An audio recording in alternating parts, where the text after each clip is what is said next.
my MVP candidates. Did I say MVP?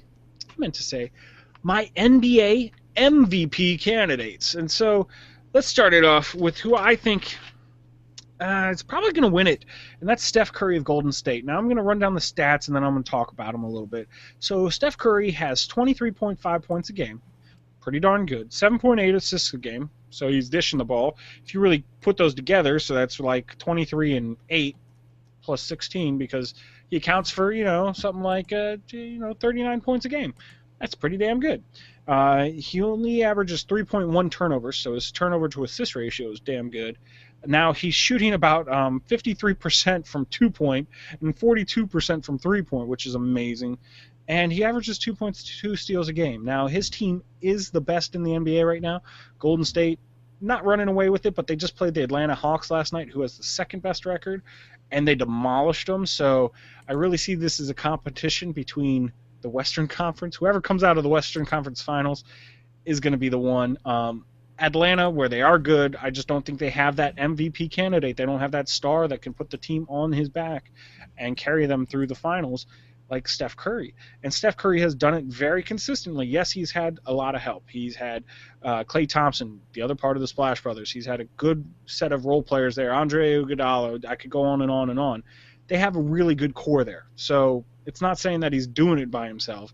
But when they need a big shot, when they need somebody to step up and just put that dagger into the other team or the last nail in the coffin, it's Steph Curry. And he's been clutch with it. And as a younger player, I want to say he's been in the league for 4 or 5 years, he's really just grown into his own.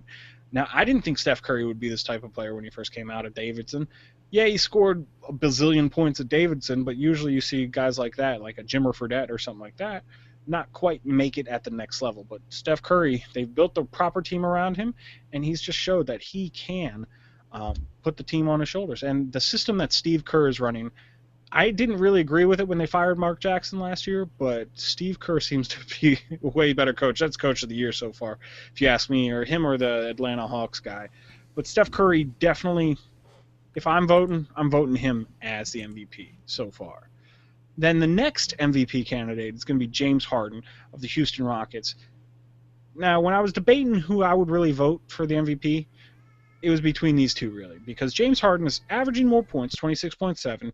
He has 5.8 rebounds a game and 7 assists. So pretty darn close to the same percentage, and 1.9 steals a game. Now, his overall shooting percentage is about 44, so it's about 4 points lower than Steph Curry, but that's not bad. But it's almost interesting because for a while, I would have said Harden over Curry because Harden's had to do more with less. He hasn't had his big man. He hasn't had that rock in Dwight Howard, the other superstar all-star, on that team for most of the year. Howard's been hurt for the majority of the year, and Harden's really had to do it all alone. And it's hard. I mean, I wouldn't blame anybody for saying, okay, James Harden, you've done more this year. You deserve the MVP over Steph Curry. I wouldn't blame anybody because it's true Steph Curry has had a better supporting cast than James Harden. I just think Steph Curry's team in general is a little bit better because of him, and he's been able to maybe not score as many points to make sure that his team flows better. I don't know if that makes any sense. It makes sense to me, all right? Fine. But James Harden has been solid all year round.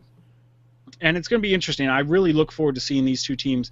Hopefully we'll see some sort of matchup. Now, I believe the Rockets are number 3 seed right now. They're behind Portland as the number 2 seed, or they're the number 4 seed behind Memphis and Portland or something like that. So maybe if they're the number 2 seed or 1 seed, I'm giving James Harden this bump above. But yeah, I still say Curry is the number 1 MVP contender. And then I can't. It wouldn't be an MVP conversation without LeBron James.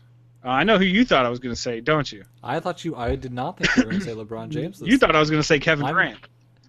I did, and I'm kind of surprised that Kevin Durant's not in this discussion yet. Well, because we're talking about you. If it's the MVP of my heart in basketball, then it's Kevin Durant.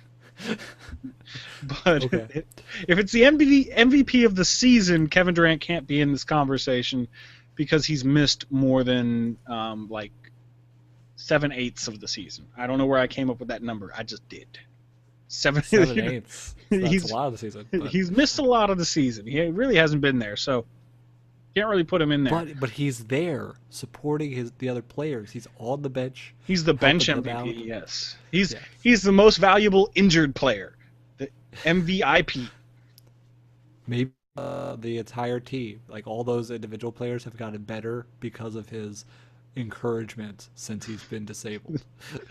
Let's hope. Let's just hope. Yeah. So, but LeBron James, yeah, I have to put him in there. Now, in the beginning of the year, it was pretty rocky with the Cavaliers. They were up, they were down. At one point, I believe they were like 18-20, and now they're like 40-22. So they've turned it around, and a lot of that is due to LeBron James's play. He kind of talked to Kyrie Irving and said, "Look, dude, I'm the superstar here. You fall in behind me." Kyrie did a good job doing that. Kevin Love still hasn't quite fallen in step behind him, but he's getting better. Yeah, that's for sure. They're just all playing better. And they made a couple good trades here and there to really shore up that team. So, but LeBron's stats look like 26 points a game, 5.7 rebounds a game, 7.4 assists to only 4.2 turnovers, and 1.6 steals a game. So he's filling up the stat sheet each and every night, and he's shooting almost 50%. So with a guy who takes as many shots as LeBron does, which he actually doesn't take crazy amount of shots, not like Allen Iverson used to, he hits most of them. So How was that compared to how he was doing, like previously with the Heat and? well, I think the other big guys? difference between this year and last year is the Heat were already gelled. They knew each other better, and he was, playing at a little bit higher level because the other guys they knew what to expect out of him because he's such a phenomenal player that sometimes it's like the old Michael Jordan effect. Like when he showed up at the Wizards, most of those people were just like, "Here, Mike, take the ball. We just want to watch you play." And that's what you get every now and then with LeBron James because they're just like, "Oh, we can just stand here and watch. I just want to see him do something really cool."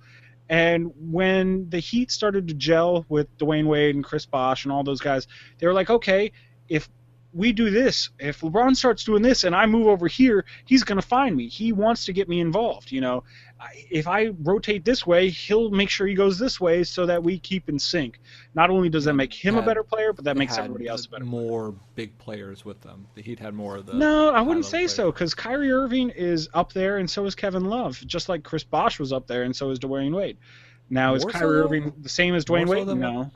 But I don't know. I like Kevin Love a little bit better than Chris Bosh, honestly. Really? Okay. Yeah, so I kind of see it almost equal. He didn't really trade down; he just moved over.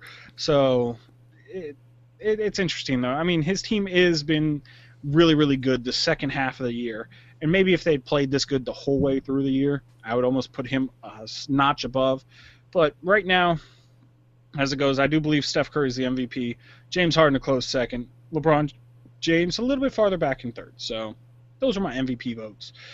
But if you had a vote for your MVP, which one would you vote for? Hit us up. Let us know. Comments down below. Of course, at What's My Face on Twitter, Google When's Plus, and Facebook. MVP?